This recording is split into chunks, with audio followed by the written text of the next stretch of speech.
السلام علیکم ورحمۃ اللہ وبرکاتہ۔ نحمدہ ونصلی علی رسولہ الکریم، اما بعد۔ اعوذ باللہ من الشیطان الرجیم، بسم اللہ الرحمن الرحیم۔ یا ایہا الناس اتقوا ربکم الذی خلقکم من نفس واحدہ وخلق منها زوجها وبث منہما رجالا کثیرا ونساء واتقوا اللہ الذی تساءلون بہ والارحام ان اللہ کان علیکم رقیبا۔ رب اشرح لی صدری ویسر لی امری واحلل عقدۃ من لسانی یفقہوا قولی۔ میرے دوستو اور میرے عزیز ترین ساتھیوں، میری آج کی گفتگو کا محور ہے نکاح کی اہمیت۔ میرے بھائیوں، نکاح کسے کہتے ہیں؟ نکاح کے معنی ہوتے ہیں ملانا، جمع کرنا، شادی کرنا۔ چونکہ نکاح کے ذریعے سے دو خاندان میں ملاپ ہوتا ہے، رشتہ داریاں ہوتی ہے، اس لیے اس عمل کا نام نکاح ہے۔ میرے بھائیوں، نکاح نسل انسانی کو بڑھانے کا ایک ذریعہ ہے۔ اللہ رب العالمین ارشاد فرماتا ہے سورہ نساء سورہ نمبر 4 آیت نمبر 1 میں، اللہ فرماتا ہے یا ایھا الناس اتقوا ربکم الذی خلقکم من نفس واحدہ وخلق منها زوجها وبث منہما رجالا کثیرا ونساء واتقوا اللہ الذی تساءلون بہ والارحام ان اللہ کان علیکم رقیبا۔ اللہ رب العالمین ارشاد فرماتا ہے کہ اے انسانوں، ہم نے تم اللہ رب العالمین سے ڈر جاؤ جس نے تمہیں ایک جان سے پیدا کیا ہے، ایک مرد اور عورت سے پیدا کیا ہے، اور اس سے پھیلائے ہیں بہت سارے مرد اور عورت۔ تو میرے بھائیوں، وہ مرد کون تھے؟ وہ تھے حضرت آدم علیہ السلام۔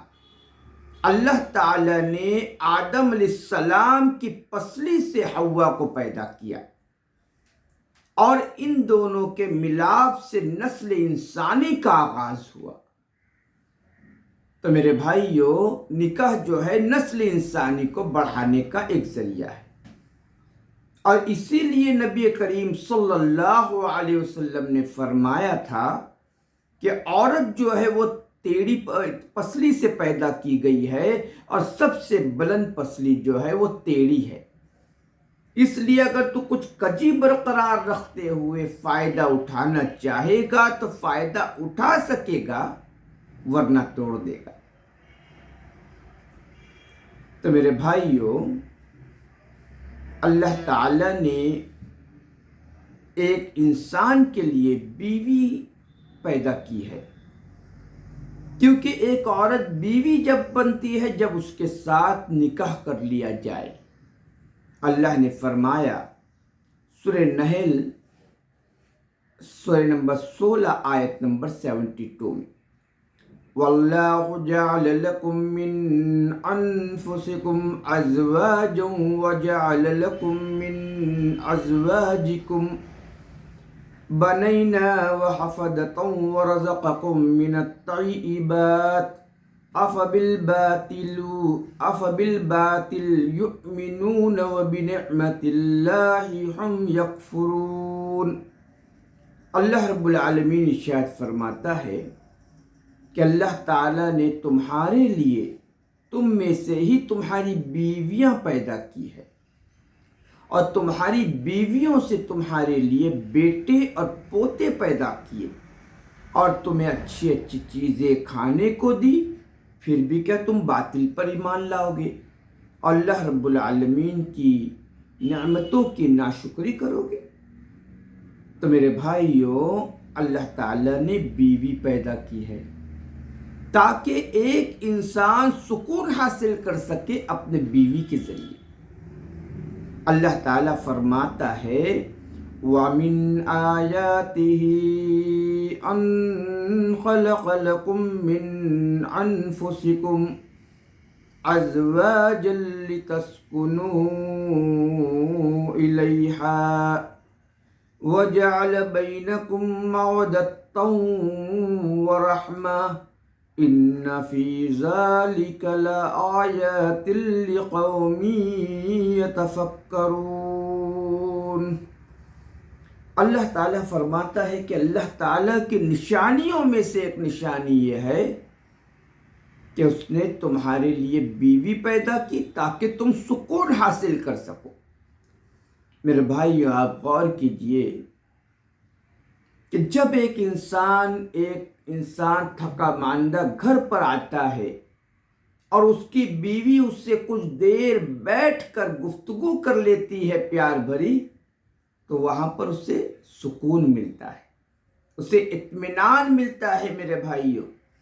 تو میرے بھائیو، بیوی جو ہے سکون حاصل کرنے کا ایک ذریعہ ہے۔ اسی لیے نبی کریم صلی اللہ علیہ وسلم نے فرمایا تھا کہ میں نے دو محبت کرنے والوں میں نکاح سے زیادہ مؤثر چیز کوئی نہیں دیکھی، اور فرمایا کہ میرے دل میں عورت کی اور خوشبو کی محبت پیدا کی گئی ہے، اور نماز میری آنکھوں کی ٹھنڈک ہے۔ تو میرے بھائیوں، نکاح جو ہے نبی کریم صلی اللہ علیہ وسلم کی سنت ہے۔ میرے بھائیوں، نبی کریم صلی اللہ علیہ وسلم نے فرمایا کہ جس نے بھی میری سنت سے اعراض کیا وہ ہم میں سے نہیں۔ ایسا کیوں فرمایا؟ کیونکہ میرے بھائیوں، جب ایک مسلمان یا ایک انسان نکاح نہیں کرتا ہے تو وہ زنا کرتا ہے۔ اللہ تعالیٰ نے فرمایا وَلَا تَقْرَبُوا الزِّنَا، کہ زنا کے قریب بھی مت جاؤ۔ زنا سے بچنے کا حکم دیا ہے، اور زنا سے بچنے کا واحد ذریعہ جو ہے وہ ہے نکاح۔ اسی لیے آپ صلی اللہ علیہ وسلم نے فرمایا کہ اگر کسی عورت پر تمہاری نظر پڑ جائے، وہ عورت تم کو اچھی لگے، تو تم کیا کیا کرو؟ اپنی بیوی کے پاس چلے جایا کرو، اس سے ہم بستری کر لیا کرو، تو وہ جو غیر محرم عورت ہے اس کا خیال تمہارے دل سے جاتا رہے گا اور تم زنا سے بچ جاؤ گے۔ تو میرے بھائیوں، نکاح جو ہے وہ زنا سے بچنے کا ذریعہ ہے۔ اسی لیے نبی کریم صلی اللہ علیہ وسلم نے فرمایا کہ نکاح میری سنت ہے، اور جس نے میری سنت سے اعراض کیا وہ ہم میں سے نہیں ہے۔ میرے بھائیوں،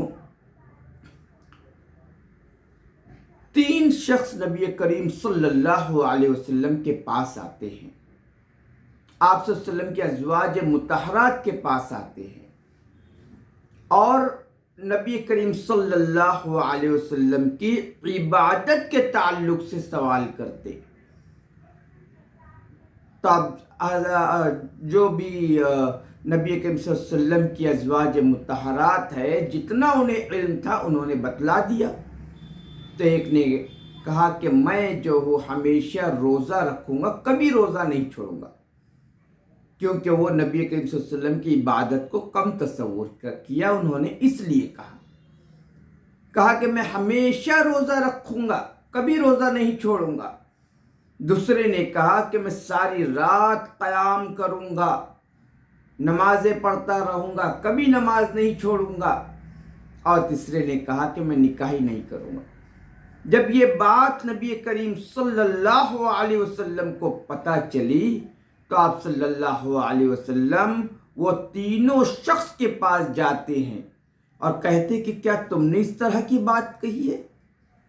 کہا کہ دیکھو، میں روزہ رکھتا بھی ہوں، چھوڑتا بھی ہوں، نماز بھی پڑھتا ہوں اور اپنی بیویوں کے پاس بھی جاتا ہوں، اور جس نے میری سنت سے اعراض کیا وہ ہم میں سے نہیں ہے۔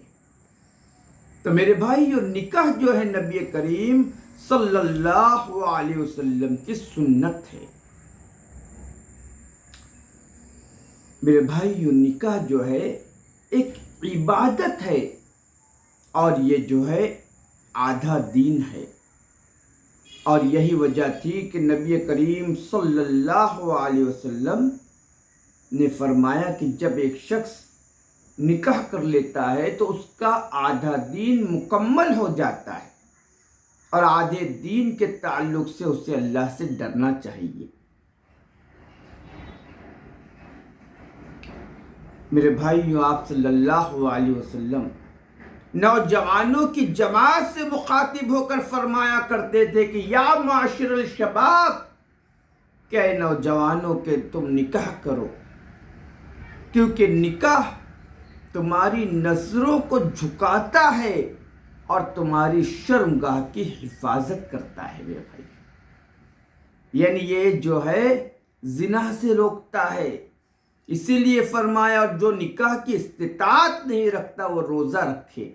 کیوں؟ کیونکہ روزہ ڈھال ہے۔ میرے بھائیو، عرب جب میدان جہاد میں جہاد کرتے تو ان کے ایک ہاتھ میں بھالا ہوتا تھا اور ایک ہاتھ میں ڈھال ہوتی تھی۔ وہ اپنے مد مقابل کے وار کو ڈھال سے روکتے تھے اور تلوار سے جو ہے ان کا مقابلہ کرتے تھے۔ تو میرے بھائیو، اسی لیے آپ صلی اللہ علیہ وسلم نے فرمایا کہ روزہ بھی ڈھال ہے، کیونکہ وہ تمہیں گناہوں سے پاک رکھے گا، گناہوں سے روکے رکھے گا، زناکاری و بدکاری سے بچا لے گا۔ اسی لیے میرے بھائیو، آپ صلی اللہ علیہ وسلم نے فرمایا کہ تم نکاح کرو، کیونکہ میرے بھائیو نکاح جو ہے آدھا دین ہے۔ اور ایک روایت آتی ہے کہ آپ صلی اللہ علیہ وسلم نے فرمایا کہ تمہاری بیویوں کے ساتھ ہم بستری کرنا، جمع کرنا، مجامعت کرنا، یہ بھی صدقہ ہے۔ صحابہ اکرام پوچھتے کہ یا رسول اللہ، ایک شخص اپنی بیوی کے ساتھ جمع کرے اور جو ہے اس میں بھی صدقہ؟ تو کہا کہ اگر وہ شخص کسی اور غیر محرم کے ساتھ ناجائز تعلقات قائم کر لے، زنا کر لے، تو کیا اسے گناہ نہیں ہوگا؟ اسے گناہ ہوگا۔ اسی بنا پر نبی کریم صلی اللہ علیہ وسلم نے فرمایا کہ تمہارے جمع کرنے میں بھی صدقہ ہے، مجامعت کرنا بھی صدقہ ہے۔ میرے بھائی، تو میرے بھائیوں، شادی کرنے سے جو ہے نظر کی حفاظت ہوتی ہے۔ آدمی کے جسم کے اعضاء بھی جو ہے وہ زنا کرتے ہیں۔ زنا کے ارادے سے چل کر جانا بھی زنا ہے، کسی سے مصافحہ کرنا بھی زنا ہے۔ اسی لیے آپ صلی اللہ علیہ وسلم نے فرمایا کہ ایک شخص کے دماغ میں لوہے کی کیل ٹھوک دی جائے، یہ بہتر ہے کہ وہ کسی غیر محرم سے ہاتھ ملائے۔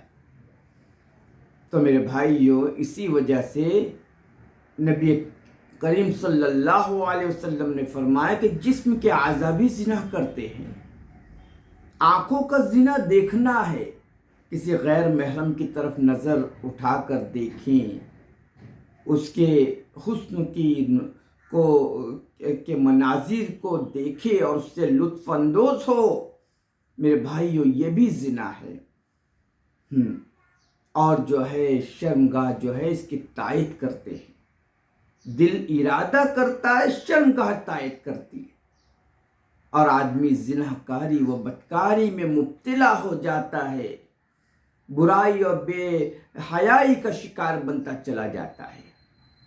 تو میرے بھائیو، اسی لیے حضرت عبداللہ ابن مسعود رضی اللہ تعالیٰ عنہ فرمایا کرتے تھے کہ اگر میری 10 دن کی زندگی ہے اور مجھے معلوم پڑ جائے کہ میں 10ویں دن اس دنیا سے جانے والا ہوں تو بھی میں نکاح کروں گا، کیونکہ صحابہ کرام کو فتنے میں پڑھنے کا بڑا ہی ڈر رہا کرتا تھا کہ کہیں میں کسی فتنے کا شکار نہ ہو جاؤ۔ میرے بھائیو، اسی وجہ سے عبداللہ ابن عباس رضی اللہ تعالی عنہ فرمایا کرتے تھے، کون عباس؟ وہ جن کے لیے نبی کریم صلی اللہ علیہ وسلم نے دعا کی تھی اور کہا تھا کہ اے رب العالمین، تو نے قرآن تو مجھ پر نازل کیا ہے، لیکن قرآن کی سمجھ تو حضرت عبداللہ ابن عباس رضی اللہ تعالی عنہ کو عطا فرما۔ تو میرے بھائیو، وہ مفسر قرآن فرمایا کرتے تھے کہ اے لوگو، تم نکاح کرو، کیونکہ ازدواجی زندگی کی ایک دن کی عبادت غیر شادی شدہ کی زندگی کے اتنے اور اتنے سالوں کی عبادت سے بہتر ہے۔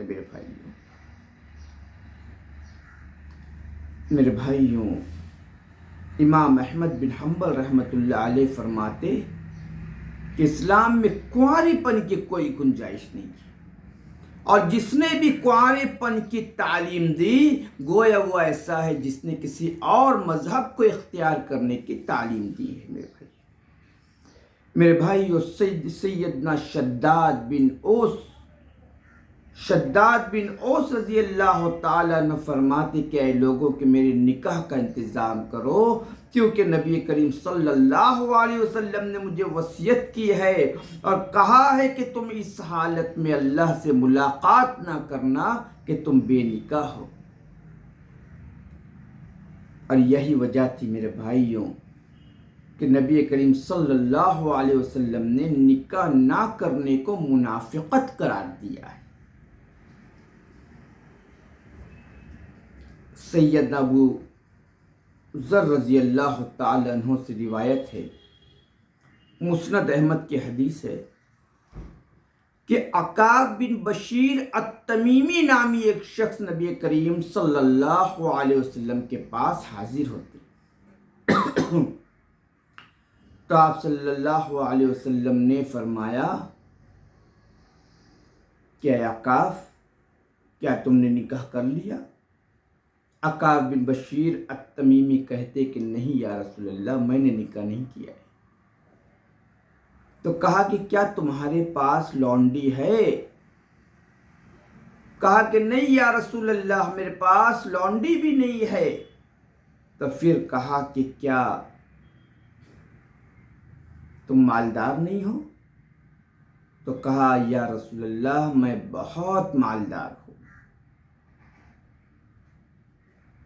تو آپ صلی اللہ علیہ وسلم نے فرمایا کہ اے عقاب بن بشیر التمیمی، کیا تم شیطان سے کھیلتے ہو؟ مردوں میں سب سے بدترین وہ لوگ ہیں جو بے نکاح ہے، اور کہا کہ شیطان کے پاس نیک لوگوں کو گمراہ کرنے کے لیے سب سے زیادہ مؤثر ہتھیار جو ہے وہ عورت ہے، اور وہ یوسف، کرسف، داؤد کے ساتھیوں میں سے ہے۔ تو کہا کہ یا رسول اللہ، یہ کرسف کون ہے؟ تو کہا کہ ایک شخص تھا جس نے 300 سال تک سمندر کے ساحل کے کنارے پر پر رہ کر عبادتیں کی تھی اللہ کی 300 سال تک، دن میں اللہ کے دشمنوں سے جہاد کرتا اور رات میں قیام کرتا، لیکن اسے ایک عورت نے پھنسا دیا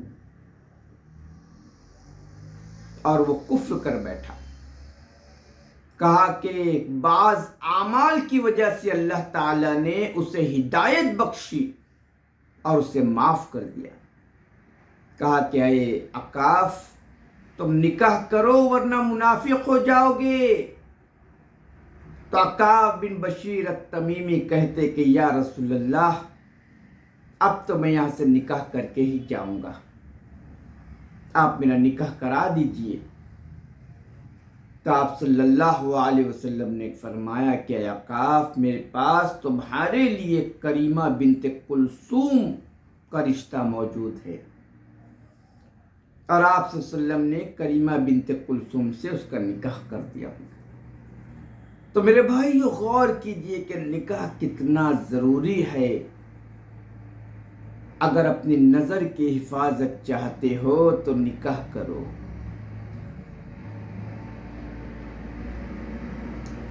اگر تم اپنی شرمگاہ کی حفاظت چاہتے ہو تو نکاح کرو، اگر تم اپنے ایمان کی حفاظت چاہتے ہو تو نکاح کرو، کیونکہ نکاح سنت نبی ہے۔ اللہ سے دعا ہے کہ اللہ تعالی ہم سب مسلمان بھائیوں کو جو بے نکاح ہے انہیں نکاح کرنے کی توفیق عطا فرمائے، اور جن کے لیے رشتے نہیں ہو رہے ہیں اللہ تعالیٰ ان کے لیے ایک مناسب رشتہ کا تعین کر دے۔ وما علینا الا البلاغ المبین، وآخر دعوانا الحمد للہ رب العالمین۔